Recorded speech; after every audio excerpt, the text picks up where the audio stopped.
Hey guys, kalian pasti pernah langganan aplikasi kan? Seperti Netflix buat nonton film, Canva buat desain, Spotify buat dengerin musik, sampai ChatGPT yang super canggih. Tapi kalian tahu nggak sih, subscription apps yang kita pakai itu kena pajak?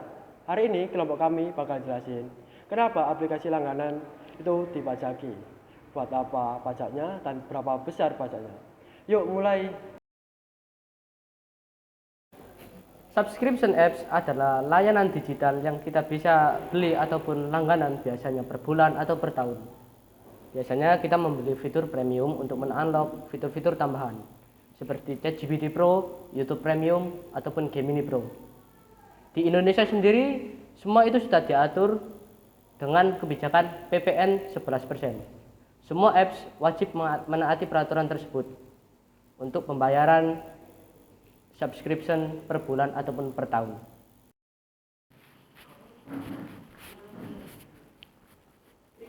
Oke. Saat kita berlangganan aplikasi seperti Netflix dan lain sebagainya, sebenarnya kita sudah membayar pajak PPN 11% langsung ke pemerintah. Misal harga Netflix 150. Nah, setelah ditambah PPN, harganya akan semakin besar. PPN juga berlaku untuk berlangganan aplikasi luar yang berjalan di Indonesia.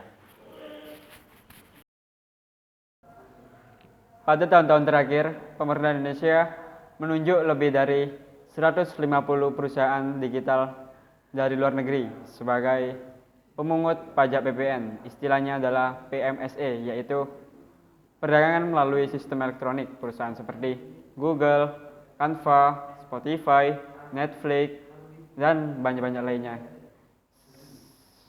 Semua perusahaan diwajibkan membayar pajak PPN 11%. Tujuan utamanya adalah meningkatkan pendapatan negara dari sektor digital. Kita ambil contoh simpelnya. Yang pertama yakni Spotify Premium. Harga aslinya Rp100.000. PPN 11%, Rp11.000.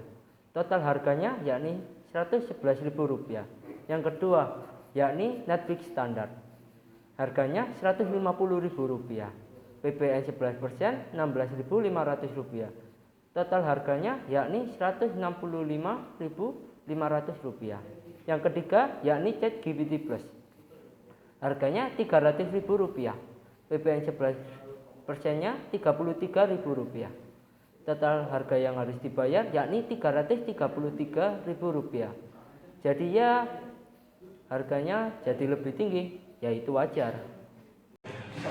Astaga, kenapa Canva Pro di Indonesia beda sama yang di TikTok? Kok jadi tinggi ya? Loh, kenapa? Itu bukan penipuan loh. Itu karena ada PPN digital sebesar 11% aja. Semua langganan digital resmi pasti termasuk pajak. Jadi bukan karena vendornya nakal ya? Enggak lah, semua ini karena ada aturan pemerintah yang aman. Terus uang pajak digital digunakan buat apa? Beberapa manfaatnya. Yang pertama, untuk membangun infrastruktur internet di Indonesia. Yang kedua, untuk menandai fasilitas pendidikan. Dan yang ketiga, mendukung transformasi digital di Indonesia. Dan lain-lain. Jadi sebenarnya setiap langganan aplikasi yang kita bayar juga ikut untuk membangun negara. Sekarang kita tahu bahwa subscription apps ternyata punya pajak. Dan pajak itu memiliki aturan yang sudah ditetapkan. Kita tidak bisa sembarangan mengubah-ubahnya. Kita sebagai pengguna digital harus paham itu. Saat bayar layanan seperti Netflix, Spotify, atau Canva, Sebagian kecil dari pembayaran kita masuk sebagai PPN 11%. Dan itu membantu pembangunan Indonesia. Digital bukan cuma gaya hidup, tapi juga bagian dari ekonomi negara. Saya perwakilan dari kelompok 8. Terima kasih sudah menonton. Semoga bermanfaat. Dadah. Amit.